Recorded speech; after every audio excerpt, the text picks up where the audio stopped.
We've got all these greenish science packs being made on Pelagos, so I suppose we better do something with them.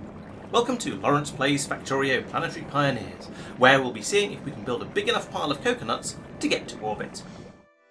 In order to get anything off this planet, we'll need some kind of rocket silo, and that means starting off with the standard one, the one we've used before on so many different planets.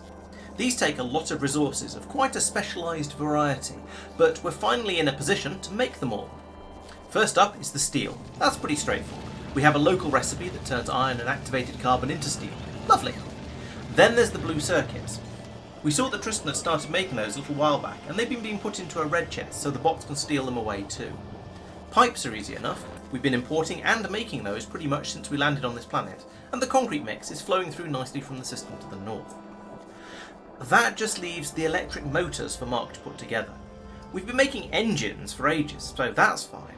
But they also take green circuits, so we're tapping any excess that makes it through the main blue circuit production facility. That's a bit slow, but we don't need a lot, so it's not an issue here. Finally, these motors require lube, and that's not something we've had to make before. Conveniently, there's another local recipe, and a good thing too, since we don't have any heavy oil on this planet, but we can make do with coconut oil instead. It does need to be purified before we can squirt it into the motors though, and we can do that with some activated carbon, which gets gunged up and has to be disposed of. To add another wrinkle to the process, this recipe has to be done in a biochamber, and so a supply of nutrient is required. Fortunately, that can be obtained from the plastic production system in the far north of this little island by throwing some into this purple chest whenever there's less than 10 in the logistics system. With that, the rocket silo was made, and Mark brought it down to Science Island to install. I was somewhat surprised to discover that Pelagos has its own rocket part recipe using blue circuits, titanium plates and ethanol. I was expecting to have to turn ethanol into rocket fuel and then make low density structures, given that we've got steel, plastic and copper all available, but no, it turns out there's an easier and more specialised way. Well, I'm not going to complain about that. The titanium plates were pretty straightforward. There's a supply of titanium dust on this island already for the science packs, and so Mark fed some of that into these calcinators. A steady flame of alcohol cooked the dust into plates, which could be sent on down to the silos. The blue circuits were a little more complicated because they needed shipping in from Tristan's factory on Home Island, and that task was passed over to me. We've got enough ports set up by now that it was simple enough to set up another pair and start loading a ship, even if I did accidentally steal one that Tristan was filling up with barrels. Sorry. Actually filling a ship completely with blue circuits will take an extremely long time. There's room for 50,000 circuits in a ship, and we're making 55 per minute. For once, I'll let you do the maths. This is even after Tristan did an expansion, although it seems to be down to a shortage of iron, which... No, Laurence, don't get distracted. We're looking at rockets today. We don't actually need full shiploads anyway. Making a rocket takes 100 circuits, except our productivity research halves that, and then the modules in the silo add another 50% to the 200% productivity, so that's actually 40 circuits per rocket, and we're definitely not launching every minute. This is one of those cases where once a ship arrives, the system will be fine. Another ship will show up well before the first ship's cargo has been used up. However, getting that first full ship there will take forever. So, of course, we sent the ship off manually. Perhaps I should configure the ship to leave when it hits 2,000 blue circuits, or something similar. It means more travelling, but fuel is cheap, at least in Factorio. Anyway, that's the circuits and the titanium. Ethanol is already being supplied to that island in order to power all of the inserters and calcinators, so that was easy. But then we had to think about the secret fourth ingredient, electricity. We don't like using electricity on this planet because it's very polluting and drives the locals crazy, but the silo needed it. And so, there's a feed of steam coming over from the heating tower that's disposing of the coconut junk, and that's keeping these turbines fed. That power is also used to power the roboports, but they're less greedy than on operational rocket silo. At one point, Mark had a bank of accumulators here as well to keep the power up while the rockets launched, but we decided that it would be better to let the system brown out during rocket launches in order to avoid the steady pollution that the accumulators created. And then we were ready for launch. Mark added in a loop for the science to clean out any that expire, and then fed the packs into the rocket silo.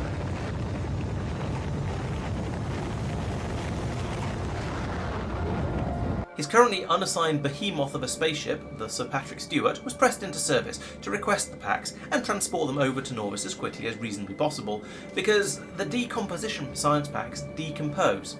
Who'd have thought it? At least these ones last for 90 minutes, which is 50% better than the Gleben ones. However, decomposition packs are not compatible with the ice chests. Refrigeration only works on a very specific list of items: bioflux, eggs, and agricultural science, and presumably eggs just means biter eggs. That's probably for the best, or we'd end up with some very silly edge cases like hot metal being kept hot by dry ice. It would also spoil the balance of all kinds of other systems, so I completely understand it whitelisting very specifically like this. Once these packs reach Norvis, they're treated exactly the same as every other science pack. Stockpiled in the landing zone until one of the science parks starts to run low, and then a train is summoned, loaded up by bot, and dispatched to the relevant part where the packs can be put onto the sushi belt to the labs as you'd expect. This allowed us to finally break into the Pelagogian sciences and get some new toys. We scampered quickly through some prereqs with our eyes firmly on the proper Pelagogian rocket technology, the Diesel Dragon. This follows the standard Pelagos machine ethos: why run something on electricity when you can power it with liquid hydrocarbons instead? This seemed like an excellent idea. Producing the Dragon silo itself was decently straightforward. All these components are already available on home island, except the titanium plates, so we've got a supply of those over, and I'll show you how in the next video. We quickly had a pair of these ready and swapped out the silos down on the island. Yes, the silos we've been looking at all video were actually Diesel Dragons, not vanilla silos. Did you notice? They look very similar, but they have blue trim instead of yellow, so completely different. The other difference with the Dragon is a bit more internal. It has more module slots, 12 instead of 10. We have, of course, filled it up completely with overclock modules in order to get a decent level of productivity boost without slowing it down painfully. We still only have overclock 2s, so this is dropping our productivity bonus by 48% compared to if we were using the productivity 3s. However, it does keep the speed at an acceptable level. The other effect of overclock modules is a massive energy penalty of 120% per module. This is crazy, but makes sense when you consider how powerful they are. This really shows. The silo is using 1400% more power than it would without the modules, peaking at 385 megawatts. That's a crazy amount. The Diesel Dragon is no fussier than any other diesel system and is happy to run off the standard ethanol feed, although because it has that ridiculous power draw level, I have noticed that the level stored in the tanks drops quite noticeably after a launch while it's building the next rocket. It's a thirsty beast. Fortunately, the supply coming over from Coconut Island seems to be easily able to cope, and so we don't really consider it to be a drinking problem. One of the prereqs for the Diesel Dragon is biodiesel, and so I had assumed that we were going to need to produce that in order to get the rockets to launch. It made a certain amount of sense after all, the clue is in the name. So I had a bit of a look into how to make it. There's only one recipe that's relevant to Pelagos, and that's making it from spoilage and lubricant, both of which we do have on this planet. If we decided to go for this, well, we have activated carbon being supplied to the island. We could also bring coconut oil over here. That would do for the lube and would provide a little bit of the spoilage. There's also an active spoilage production recipe that works from wood or coconut husk, so that would probably have allowed us to produce a decent amount of the spoilage on site, with the husk coming from the nutrient production. We'd also capture any spoilage coming from the other processes on this island, like science packs going off, for example. I don't think we'd bring in the massive quantities of spoilage that are being generated by the titanium dust production though. They're on a different island and it doesn't feel worth the effort of shipping it over. Having looked at this again, it would actually be less frustrating to set up than I was originally thinking. The only extra resource we'd have to bring in would be the coconut oil, and we could consider trying to produce that on site from the existing coconut plantation. I'm not sure if it would keep up, however. But we decided we might as well try running the Diesel Dragon off the fuel supply we already had, and it worked. I also checked out the fuel values of the two fluids, and ethanol has 2.5 times the fuel value of biodiesel, making it even less tempting to use the biodiesel. On the other hand, ethanol production is a much more complex recipe. It would definitely be simpler to produce biodiesel if we were starting from scratch, but would it be more efficient? Well, I took a look in Factory Planner because the numbers were far too complicated to work out in my head. I think I've done this correctly. It shows that producing 100 biodiesel would take 13.2 coconuts, but producing 40 ethanol, the same amount of energy, would only take 1.5 coconuts. That's an astonishing difference, almost an order of magnitude. So I think we're being strongly encouraged to stick to ethanol here. We're being pushed to drink. Even if we brought the spoilage in from somewhere else, we're still looking at about 9 coconuts per 100 biodiesel. Sadly, it doesn't look like the biodiesel is a viable or worthwhile fuel at this stage of the game. It also doesn't have any useful products. We can make solid fuel from it, but that's it. Maybe we'll find it more useful on another planet. We shall see. As a final note, the additional rocket silo here is for shipping out titanium plates, a valuable material that can be used on other planets for construction, another thing we'll be looking at in a future video.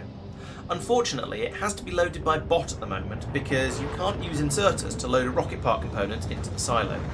I've seen this problem before when trying to ship blue circuits or low density structures, but in this case it's reared its head with titanium. There is a way around this using another Pelagosian tech, but we haven't set that one up yet, so watch this space. And on that cliffhanger, we've reached the end of our tale of Pelagosian rocketry. This system is now working nicely and seems to be supplying both things we need to export from this planet. If we realise there are others, it'll be nice and easy to add additional silos here, but for now we're pretty happy. Pelagos is nearly finished. There's still some tidying up to do and lots of other things on this planet to look at, but this is what we would call an MVP, a minimum viable product, or maybe minimum viable planet. We'll be back to tidy up around here on Monday at 7:30 PM UK time, followed by venturing off to another planet the week after. If you'd like to set up your own diesel dragon, you can grab the Planetary Pioneers mod pack from the Factorio mod portal and use the seed 11111 to get your own version of our little universe. I'll also be back on Wednesday for a solo stream. Maybe I'll have finished Factorio Fun Mode by the time you see this, or maybe I won't. There's only one way to find out. These videos will continue to come out every Thursday and Friday, so please make sure you're subscribed so you don't miss out. Thanks for watching, and I'll see you then. Bye bye.